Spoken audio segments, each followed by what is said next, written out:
I moved your inheritance into my name, starting fresh with someone younger who actually appreciates me." Greg's voice crackled through the phone from whatever beachside paradise he was calling from, followed by that smug laugh I'd grown to despise. "You really should have paid more attention to your accounts, sweetheart." The words hit me like ice water, but I didn't flinch. Instead, I sat quietly in my kitchen in Portland, Oregon, watching the rain streak down the window as my 22-year marriage crumbled in real time. I could hear laughter in the background, female laughter and the sound of waves, some golf trip. "You're right," I whispered into the phone, my voice steady as stone. "You deserve it." Then I hung up. My name is Danielle Foster, and I'm 45 years old. I work as a senior accountant for Hollowgate Systems, a mid-sized logistics company, and I've spent most of my adult life being methodical, careful, and maybe too trusting, but not today. Today, I felt something shift inside me, like tumblers falling into place in a lock. Greg thought he was clever.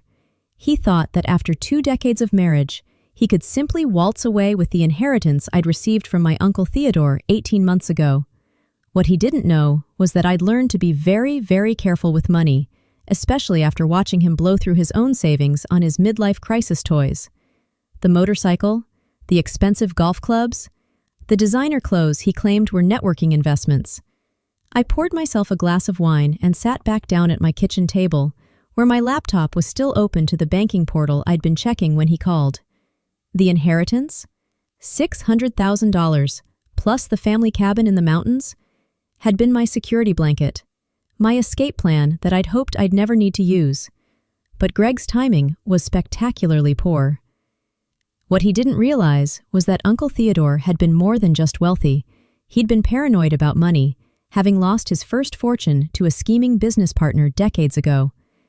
When he'd left everything to me, he'd also left detailed instructions about protecting inherited wealth from predators and opportunists. I'd followed those instructions to the letter. The phone rang again. I glanced at the caller ID and saw Greg's number, but I didn't answer. Let him stew. Let him wonder why I'd been so calm, so accepting of his betrayal. He was about to learn that sometimes the quietest person in the room is the most dangerous. Outside, the rain kept falling, and I allowed myself a small smile. Greg had just made the biggest mistake of his life, and he didn't even know it yet. Growing up, I'd always been the responsible one. While my friends were out partying, I was studying accounting, planning for a stable future. I met Greg during my senior year of college. He was charming, ambitious, and talked about building an empire together. Back then, I believed him. For 22 years, I'd managed our household finances, while Greg chased one get-rich-quick scheme after another. His construction company, that folded after 6 months, the restaurant investment that turned into a tax nightmare, the cryptocurrency venture that cost us our vacation fund. Each time, I'd quietly cleaned up the mess, rebuilt our savings, and never said a word about his failures. Greg saw my silence as weakness. I saw it as strategy. When Uncle Theodore passed away last year, I'd grieved not just for the loss of the only family member who truly understood me, but for the end of our Sunday afternoon conversations about money, legacy, and the importance of protecting what you've earned.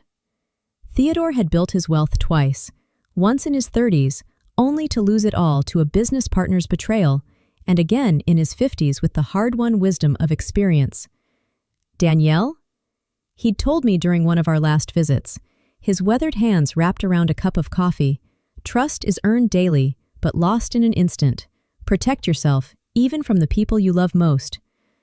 I'd nodded politely then, thinking he was being overly cautious. Now, I understood he'd been giving me a roadmap. After receiving the inheritance, I'd spent weeks meeting with Theodore's financial advisor, a sharp woman named Patricia Wells, who specialized in inheritance protection. Together, we'd structured everything through Gravora Group Private Banking, a firm that catered to clients who valued discretion and security above all else. The accounts weren't just protected by passwords, they were wrapped in layers of fraud detection, legal safeguards, and authorization protocols that required multiple forms of verification for any significant transactions. Greg's name appeared nowhere on any of the documents. In fact, the only way he could have accessed anything was if I'd voluntarily added him as a beneficiary and provided him with the specific authorization codes, which of course I hadn't. What Greg had tried to do was probably access our joint checking account, where I'd deposited a small portion of the inheritance for household expenses.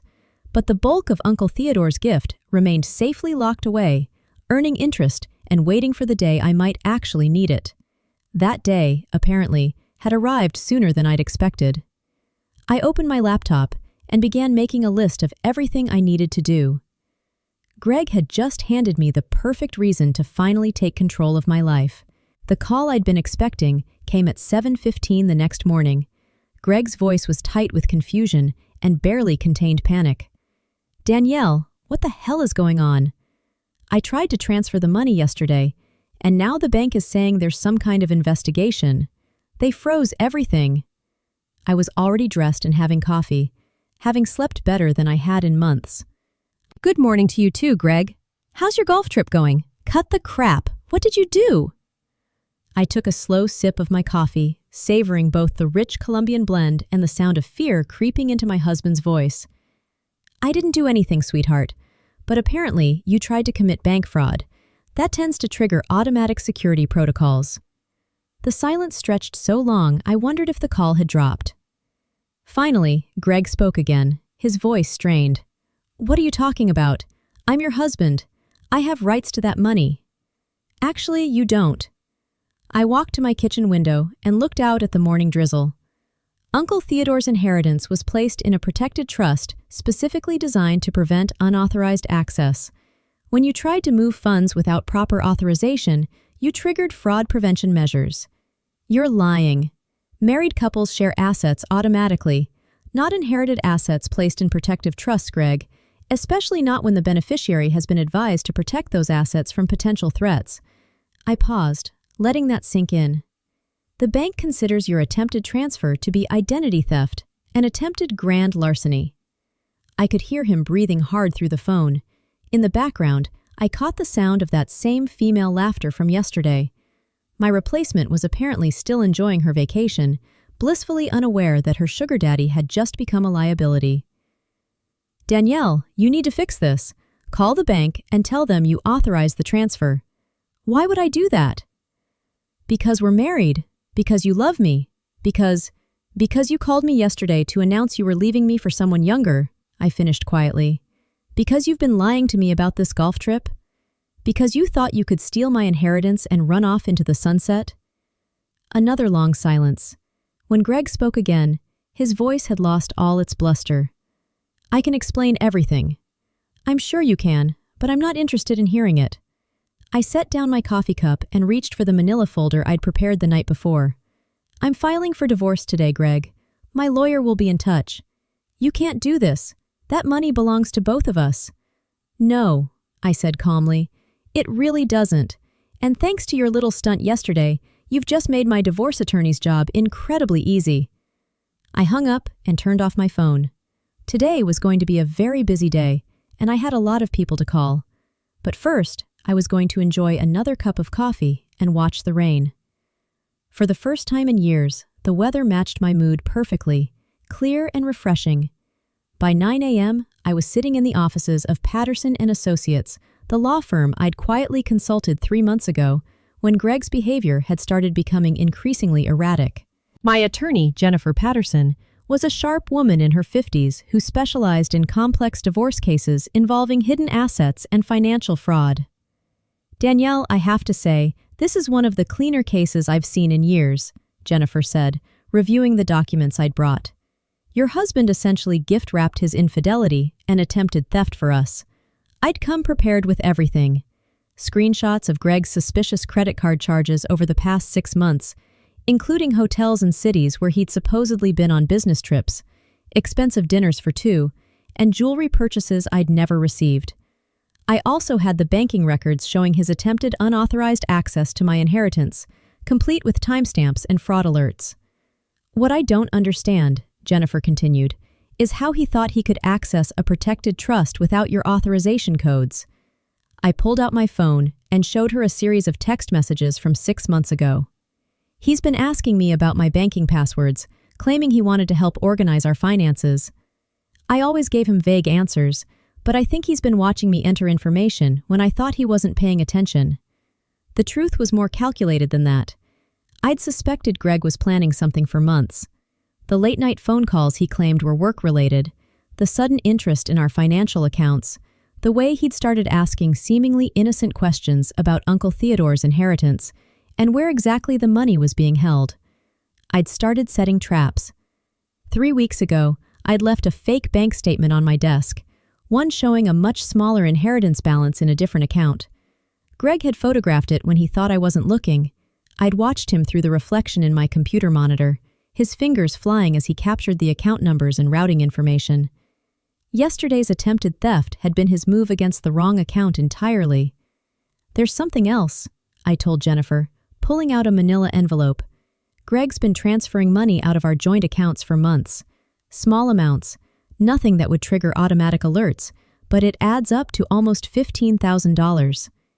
Jennifer's eyebrows shot up as she reviewed the documentation. Where was the money going? An account I'd never seen before. "I hired a private investigator last month to look into it." I slid another document across her desk. "Turns out Greg opened a secret account 8 months ago. The money was being used to fund his affair. Hotel rooms, trips, gifts for his girlfriend. And you have proof of the affair?" I nodded toward my phone. The investigator followed him to Phoenix last weekend. Photos, video, credit card receipts. His golf trip is actually a romantic getaway with a 28-year-old named Amber who works at his favorite sports bar. Jennifer was taking notes quickly. "This is excellent work, Daniel. With this level of documentation, we can file for divorce on grounds of adultery and financial malfeasance. Plus, his attempted theft yesterday gives us leverage for a very favorable settlement. There's one more thing," I said quietly. "When I set up the inheritance protection with my uncle's financial advisor, I included a clause that would automatically revoke any claim Greg might have to shared marital assets if he ever attempted to access the inheritance fraudulently." Jennifer looked up from her notes. "You mean his attempt yesterday triggered an automatic forfeiture clause? As of yesterday evening, Greg legally forfeited his claim to our house, our shared savings, and his portion of my retirement accounts." I smiled grimly. Uncle Theodore was very thorough in his advice about protecting family wealth from predators. Jennifer sat back in her chair, looking impressed. "Your uncle sounds like he was a very wise man." "He was, and he taught me that sometimes the best defense is preparation." The call from Patricia Wells at Gravora Group Private Banking came at 11 a.m., just as I was leaving Jennifer's office. Patricia's voice was professionally calm, but I could hear satisfaction underneath. "Mr. Foster has been calling our offices repeatedly since 8 this morning," she said. "He seems to be under the impression that he can resolve this situation by speaking to a supervisor. And what have you told him? That any investigation into attempted unauthorized access to protected accounts must be handled through proper legal channels. We've also informed him that his actions have triggered automatic security protocols that cannot be reversed without court intervention." I smiled as I walked to my car. What exactly does that mean for him? Well, the attempted transfer has been reported to federal banking authorities as suspicious activity. Additionally, his Social Security number has been flagged in our system as a potential threat to account security. Any future attempts to access accounts linked to the trust will result in immediate law enforcement notification. This was even better than I'd hoped. Uncle Theodore's paranoid security measures were turning out to be a gift that kept giving. "There's something else," Patricia continued. "When we were reviewing the incident, we discovered that Mr. Foster had been making inquiries about your accounts for several months. He called our offices in February, claiming to be your financial advisor and requesting account information." My hands tightened on the steering wheel. "He did what?" "Our staff followed protocol and refused to provide any information, but we have records of multiple calls and one in-person visit where he attempted to present himself as your representative. At the time, we simply logged it as suspicious activity, but given yesterday's events, it establishes a clear pattern of premeditation." I pulled into a parking space and sat in my car, processing this information. Greg hadn't just been planning to steal from me, he'd been actively scheming for months, trying to find ways to access money that wasn't his. Risha, I need you to document everything. My attorney will want copies of all communication logs, security reports, and any evidence of his attempts to access the accounts. Already prepared, she said efficiently. I'll have everything couriered to your lawyer's office within the hour. After hanging up, I sat in my car for several minutes, watching office workers hurry through the drizzle. 22 years of marriage, and I was discovering that my husband was essentially a stranger. The Greg I'd fallen in love with in college would never have attempted something so calculating and cruel, or maybe he would have and I'd just been too trusting to see it. My phone buzzed with a text message from an unknown number. "This is Amber. Greg told me what you did to him. You're a vindictive bitch who doesn't deserve a man like him. He's never been happier than he is with me." I stared at the message for a moment, then typed back. "Tell Greg that when he gets arrested for bank fraud, he'll have plenty of time to think about how happy you make him." The response came immediately. "What arrest?" I didn't reply. Instead, I forwarded the text to Jennifer with a note. Evidence of ongoing affair and contact information for the other woman. Then, I drove to my office at Hollowgate Systems. I had work to do, and maintaining my normal routine would be important in the days ahead. My colleagues didn't need to know that my personal life was imploding, at least not yet. But as I walked into the building, I felt lighter than I had in months. Greg had been planning his escape for months, thinking he was orchestrating the perfect betrayal. What he didn't realize was that he'd walked straight into a trap that Uncle Theodore had designed specifically for men exactly like him. The knock on my office door at Hollowgate Systems came just before lunch. My supervisor, David Walsh, poked his head in with a concerned expression. "Danielle, there are 2 people here to see you. They say they're from Federal Banking Enforcement." My heart skipped, but I kept my voice steady. "Send them in, please." 2 agents entered my office, a woman in her 40s with kind eyes and a younger man who looked like he'd stepped out of a recruiting poster. They showed their credentials and introduced themselves as Agent Martinez and Agent Thompson. "Mrs. Foster, we're investigating suspicious banking activity related to your inheritance accounts," Agent Martinez said, settling into the chair across from my desk. "We understand your husband attempted to access protected funds without authorization." "That's correct." I closed my laptop and gave them my full attention. "He called me yesterday from what he claimed was a golf trip to inform me he'd moved my inheritance into his name. When I told him I didn't believe that was possible, he became agitated." Agent Thompson was taking notes. "Were you aware of any prior attempts by your husband to access these accounts?" "Not until this morning when my banking representative informed me there had been previous inquiries.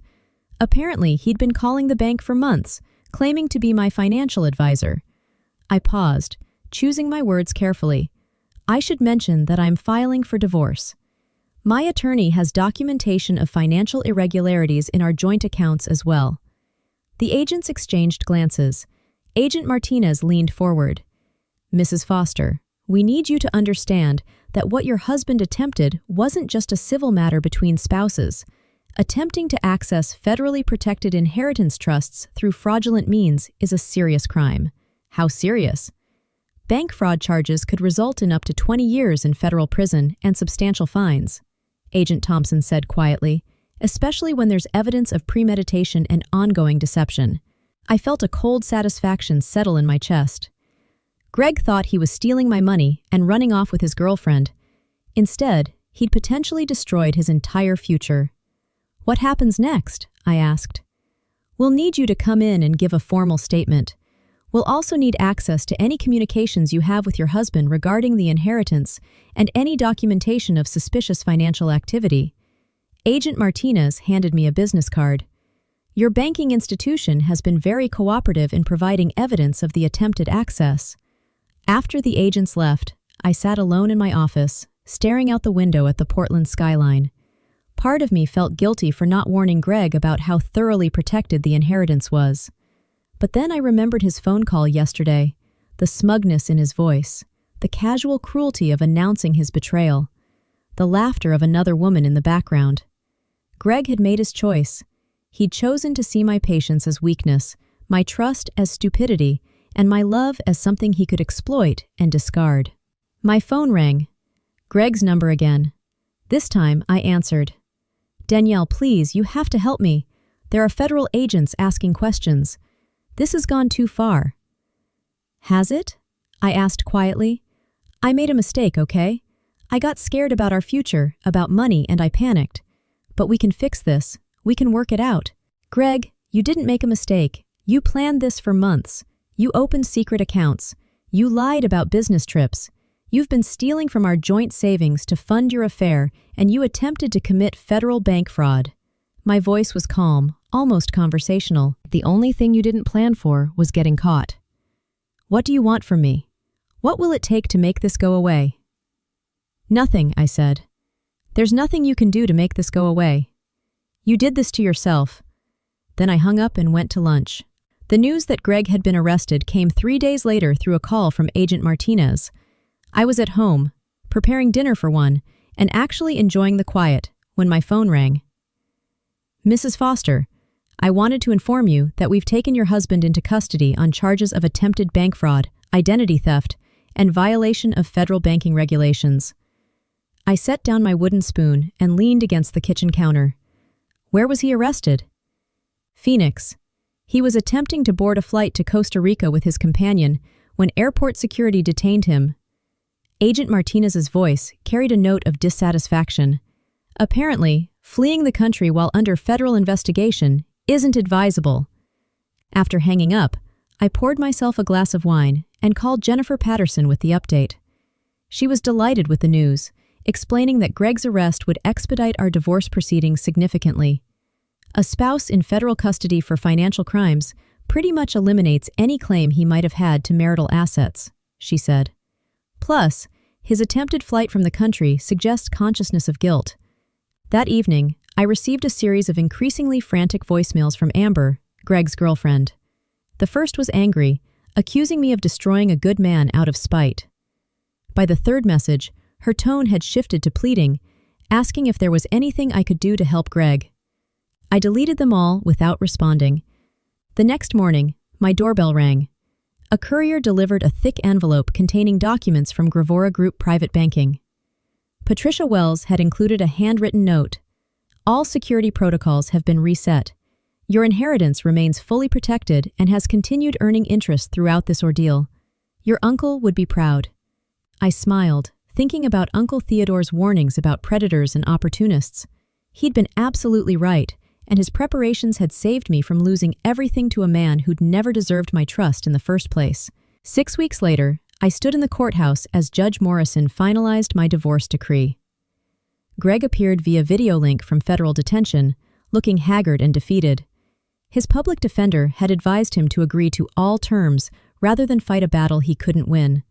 The settlement was everything Jennifer had promised. I kept the house, my retirement accounts, the inheritance, and my car. Greg kept his legal troubles and a debt to the federal government that would follow him for decades. The defendant forfeited any claim to marital assets through his attempted fraudulent access to protected accounts, Judge Morrison stated for the record.